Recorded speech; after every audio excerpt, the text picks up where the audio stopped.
바랍니다. 자, 지난주 설교에서 소돔과 고모라가 멸망받은 것은 의인 10명이 없어서인데, 의인 10명이 개개인이 사방에서 개개인이 뽑혀온 것이 아니라 최소한의 공동체 의인 10명이다라는 말씀을 전했어요. 오늘 이 부분을 좀 더 심층적으로 다루기로 합니다. 노아 때 홍수 심판에서도 구원받은 수는 8명이었습니다. 8명이었는데 노아의 부부 그리고 노아의 세 아들 부부, 그래서 8명입니다. 그런데 이 구성원이 아이러니하게도 한 가족이에요. 한 가족의 8명이 방주에 들어갔어요. 나머지는 아무도 못 들어갔어요. 아무도 못 들어갈 정도가 아니라 절대 못 들어갔어요. 그러면 이거 충격입니다. 그래서 무슨 생각 좀 해야 되냐면, 심판받을 때 수많은 사람들 중에서 의인이라고 하는 숫자를 개별적으로 동서남북에서 뽑아오는 것이 아니고, 노아의 때에도 노아가 의인이므로 그 가족이 의인의 혜택, 은혜를 입은 거예요. 그래서 8명만 방주로 들어갔습니다. 그리고 나머지는 홍수로 다 심판받았고, 그러면 이 의인의 가족 8명은 하나님의 말씀대로 열심히 방주를 만들었어요. 왜냐하면 하나님의 말씀을 믿었기 때문에. 홍수로 심판한다는 것을 아무도 안 믿었어요. 그러니까 다른 사람들은 동참을 했죠. 이게 의인의 차이예요. 그러면 이 의인의 가족이 구원을 받았습니다. 오늘 말씀에서도 보면 아브라함이 기도를 합니다. 18장 22절을 잠깐 보면 22절에 그 사람들이 거기서 떠나 소돔으로 향하여 가고 아브라함은 여호와 앞에 그대로 섰더니, 그러니까 아브라함은 여호와 하나님께 아래를 껴 있어요. 그러니까 소돔을 심판하고자 간다는 것을 알고 있었어요. 그러면서 이제 그 응답의 내용이 어느 부분이냐면 33절에 가서 여호와께서 아브라함과 말씀을 마치시고 가시니 아브라함도 자기 곳으로 돌아갔더라. 자, 이 부분이요. 그러니까 아브라함이 이제 기도를 합니다. 여호와 하나님하고 마주섰어요. 마주서서 지금 하는 거예요. 그럼 이게 보통 기도가 아닙니다. 마주서요. 근데 의인 50명이 있다고 하면 어찌하시겠습니까? 45명이 있으면 어찌하시겠습니까? 30명, 20명, 10명까지 줄어들었어요. 줄어들어가지고 최소한의 숫자 10명의 의인을 구하고, 이제 10명의 의인의 숫자를 구하고 나서 여호와 하나님이 등을 돌리고 가셨어요. 그러니까 아브라함도 등을 돌리고 자기 처소로 갔어요. 이 말은 암묵적으로 어떤 합의가 됐다는 뜻이 돼요. 그러니까 서로 헤어질 만한 만족함이 있었다는 뜻입니다. 만약에 이게 만족함이 없었다면 아브라함이 또 구했을 거예요. 하나님께 또 구해야 되잖아요. 한 명이라도 구해야 되잖아요. 그런데 의인 10명이라고 하는 숫자를 구했을 때 아브라함도 이 숫자에 합의상 만족이 되고 하나님도 만족이 된 거예요. 그래서 등을 돌리고 하나님은 하늘의 처소로 가시고 아브라함은 자기 처소로 간 거예요. 그런데 이제 결국은 멸망받았죠.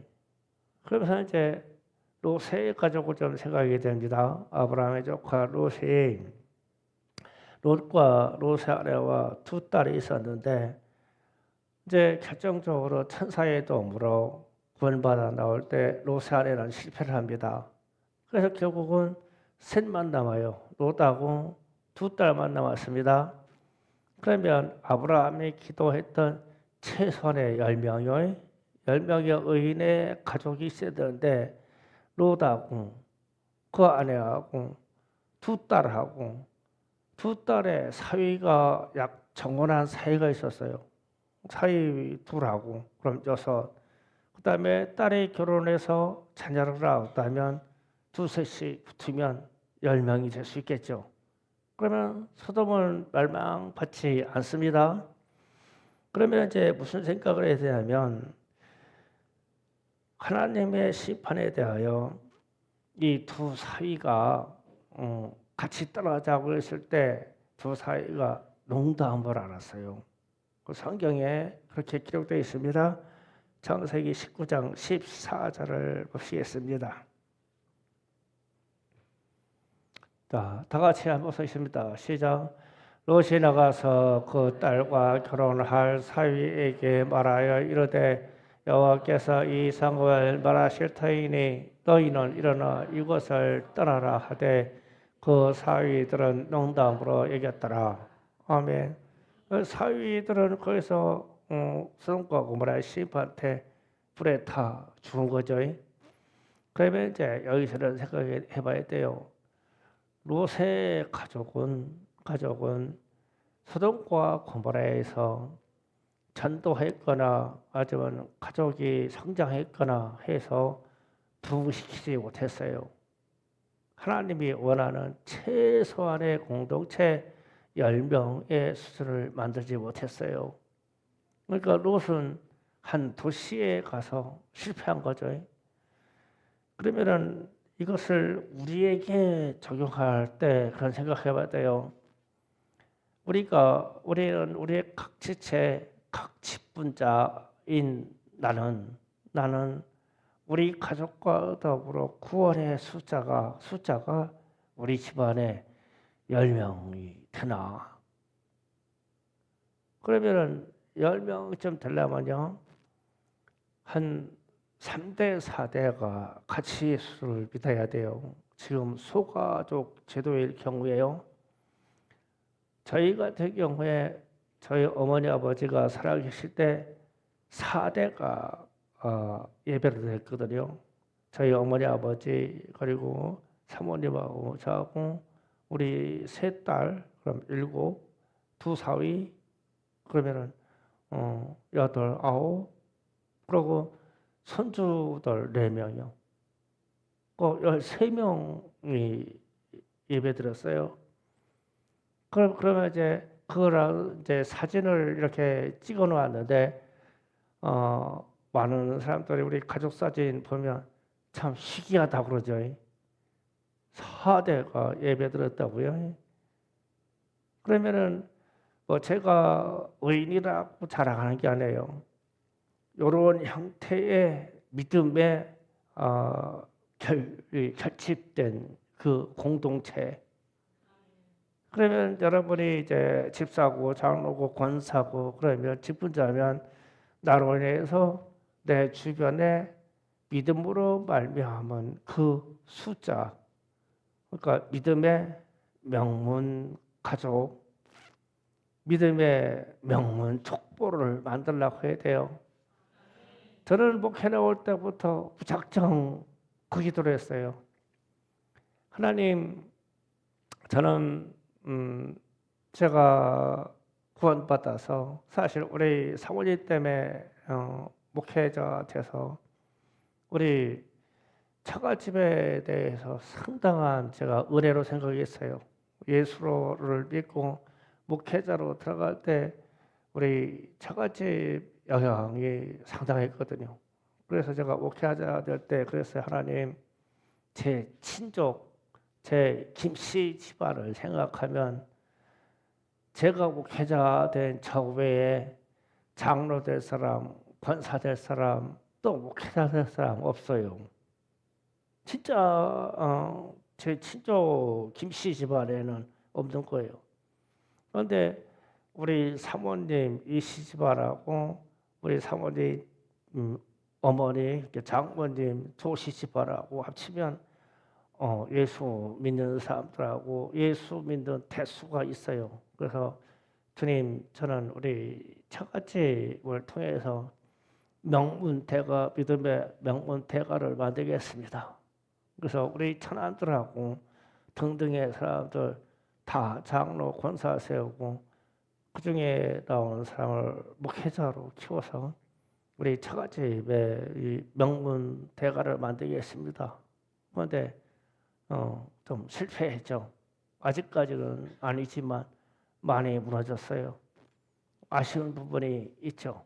그러면 여러분도 그런 기도를 하냐는 거예요. 나는 내 집안을 나로 인해서 내 가족, 내 아들, 딸들, 그리고 연세 드신 분들은 손자 세대, 손주 세대까지 해서 나는 믿음의 명문 가족을 만들겠습니다. 그래서 이 의인의 이 공동체, 믿음으로 말미암은 그 의인의 공동체를 하나님께 자랑으로 드릴 수 있을 만큼 그렇게 하겠습니다.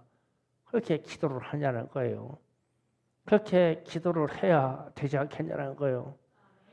욥의 경우를 한번 생각해 봐야 돼요. 욥기 42장 13절에서 17절을 한번 봅니다. 다 같이 합독합니다. 시작.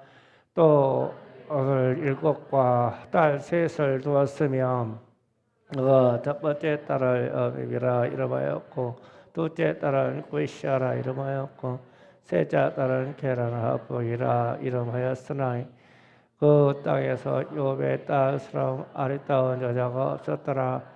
그들의 아버지가 그들에게 그의 오라비처럼 기업을 주었더라. 그 후에 욥이 140년을 살며 아들과 손자 4대를 보았고 욥이 늙어서 나이가 참에 죽었더라. 아멘. 욥이 140년을 살면서 4대를 봤다고 했죠. 4대를 봤는데 그 자손이 10명이라고 그랬어요. 그러면은 욥으로 말미암아 의인, 욥으로 말미암아 욥의 집안에 숫자가 몇 명 있었을까? 10명의 4대까지 봤다 그러면 한 100명 수준이 훨씬 넘겠죠. 어떻게 얘기하면 200~300명 될 수도 있어요. 저 때는 120년, 140년 막 살 때니까요. 그러면 욥이 고난을 받아서 다시 살아나서 다시 얻은 아들, 딸이 10명이거든요. 그런데 이 10명의 4대를 봤대요. 그러면은 욥이 하나님 앞에서 연단받고 고난받아서 동방의 최고의 의인으로 칭을 받은 사람인데 그러면 그 집안의 견고한 그 믿음의 터전을 얼마나 만들었을까? 상상만 해봐도 욥이 참 대단한 집안이구나. 욥의 집안이 하나님 앞에 볼 때 믿음으로 의인의 집안으로 대단한 집이구나. 그러면 우리가 이왕 신앙생활할 때 욥과 같은 생각을 해봐야 돼요. 그래서 아브라함의 기도가 구할 때 의인 50명 있다면 했을 때 욥의 집안은 훨씬 뛰어넘었을 거예요. 아마 우리 중에 여기에 있는 여러분들 중에 이 수를 훨씬 뛰어넘은 사람이 나올 수 있어요. 네, 소망해야 돼요. 진짜 자녀들을 위해서 우리가 가지고 있는 내 친인척을 위해서 기도 많이 해야 돼요. 그들에게 전도해야 되고요. 이게 하나님의 나라를 확장할 때 하나님이 원하시는 일이고 또 그렇게 우리가 해야 되는 일 중에 하나예요. 그래서 의인 10명이라는 것은 하나님이 보시기에 동서남북 사방에서 여기저기서 옳은 사람을 뽑아서 받는 게 아니라 어떤 의인이 하나가 나와서 의인의 공동체를 최소한의 10명을 요구했다는 거예요. 소돔과 고모라에는 그게 없었고 우리는 충분히 이게 가능한 일이에요. 그래서요. 우리 교회 헌법 15조 1항에 이런 얘기가 있어요. 잘 들어보세요. 공동 예배로 모이는 기도처에 교회를 설립하고자 하면 입교인 10명 이상이 예배 장소를 준비하여 노회에 청원하여 승인을 받는다. 이것을 지교회라고 한다. 이것을 개척교회라고 한다. 이 말이에요. 그러면 헌법에서도 교회 헌법에서도 교회 설립 요건이 의인 10명이에요. 그러면은 아브라함이 10명을 구했던 이것하고 우리 교회가 실현해 나가는 이 10명하고 딱 맞아 떨어지는 숫자예요. 그래서 우리 중에 사역자가 나와서 나중에 개척도 할 수 있고 지교회를 설립할 수도 있을 때 내 사람 10명을 만들어야 돼요. 김성미도사 그런 생각해야 돼요. 그래서 충성교회 영혼들 훔쳐가요. 누가 내 사람 될까? 눈 밝혔다가 10명 만들어 봐.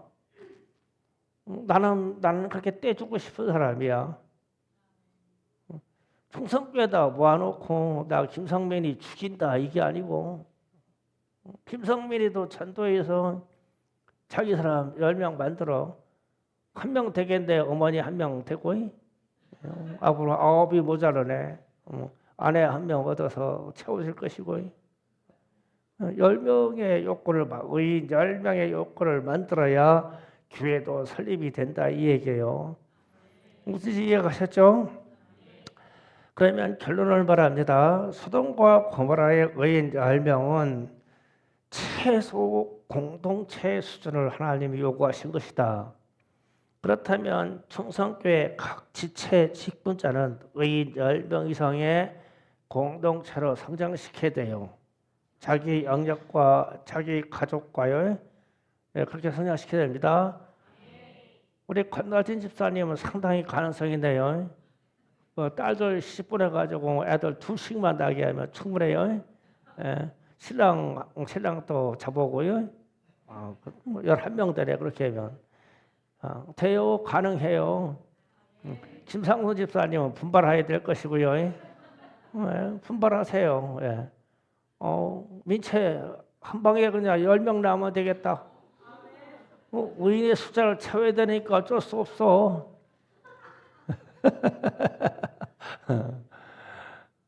농담 같지만 우리는 그렇게 해서라도 어떤 이 공동체적 역할을 성장시켜 놔야 하나님의 나라가 확장된다고요. 나와서 안 되는 사람들은요 전도에서 만들면 돼요. 그렇게 하시면 됩니다.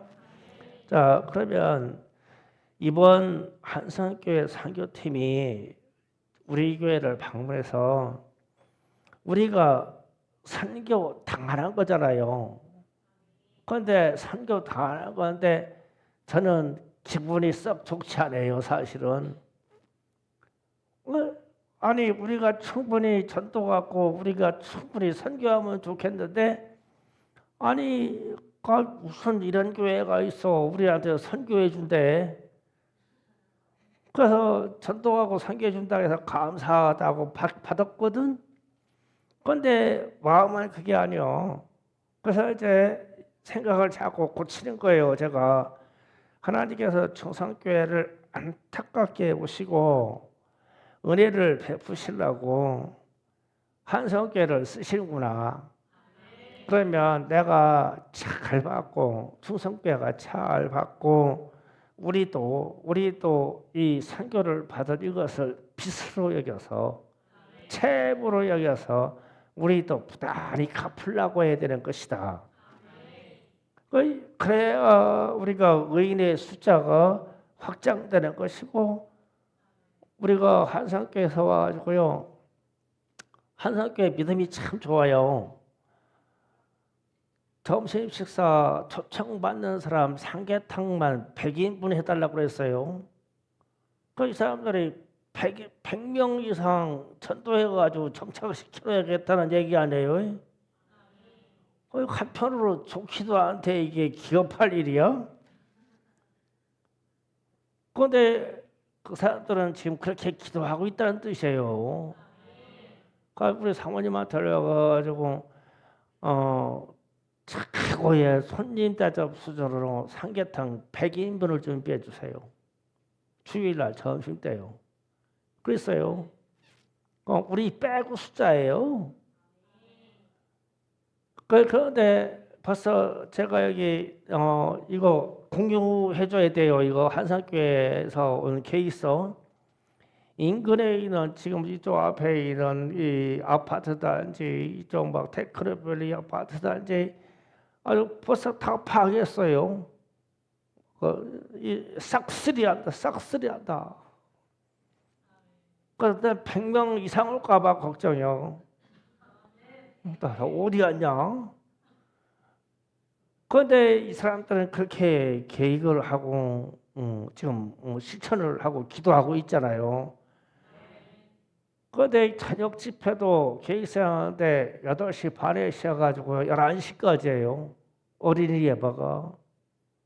그럼 얘들 일 저질리겠네. 말씀 전하고 20-30분 전하고 나머지 기도하겠다는 뜻 아니에요? 11시까지. 그러면 야, 이 팀들이 이게 대단한 일이네. 그러니까 뭐라냐면은 우리도 나름 구조상 갖춰져 있는데 우리한테 선교해 주겠대. 감히 기분 나쁘게. 그런데 이게 받아야 돼. 받아야 돼. 받고 우리는 더 좋은 곳으로 베풀어야 되니까 그만한 여러분의 심령의 마음의 준비가 되기를 바랍니다. 그래서 어떻게 하든지 우리의 영향력으로 의인의 숫자, 믿음의 사람의 숫자를 많아지게 하고 여러분의 직분자들은 특별하게 자기의 구성원으로 인해서 나로 인해서 의인의 숫자가 많도록 이렇게 돼야 우리가 얘기하는 구역이나 목장이라고 하는 이 교회의 분할이 일어나거든요. 그런데 우리는 목장 그 능력이 안 돼서 통합해가지고 선교회를 그냥 하나로 다 통합해버렸잖아요. 이게 안 좋은 현상이요. 사실은 자꾸 분할해서 갈라야 되거든요. 그런데 갈릴 숫자도 없고 또 갈라로 와봐야 숫자가 적으니까 맨날 싸워 티격태격. 그래서 못했어요. 그래서 우리는 이 의인의 숫자를 나로 인해서 우리 학생들도 마찬가지예요. 나로 인해서 믿음의 숫자를 만들어가되 멸망받지 않도록 아브라함의 기도에 최소한의 공동체 10명이 있었다. 이것은 개인이 잘라서 해서 뽑아서 10명이 아니라 노아의 가족처럼 의인 노아로 말미암아 그 가족 8명 이랬듯이 어떤 믿음의 사람 의인으로 말미암아 10명이 최소한의 공동체의 숫자다. 그러면 나도 그렇게 해야 된다. 하나님한테 책망받지 않으려면 분발하셔야 되겠죠. 자, 의인 10명을 만들어낼 수 있는 믿음의 사람이 되기를 바랍니다. 기도합시다. 주여 삼창을 기도할 때 우리는 한성교로부터 선교를 탕합니다. 주님, 이 역사를 일으켜 주셔서 감사합니다. 우리도 그 영향력으로 더욱 선교할 수 있는 능력을 갖추기를 원합니다. 주여 삼창 기도합니다. 주여!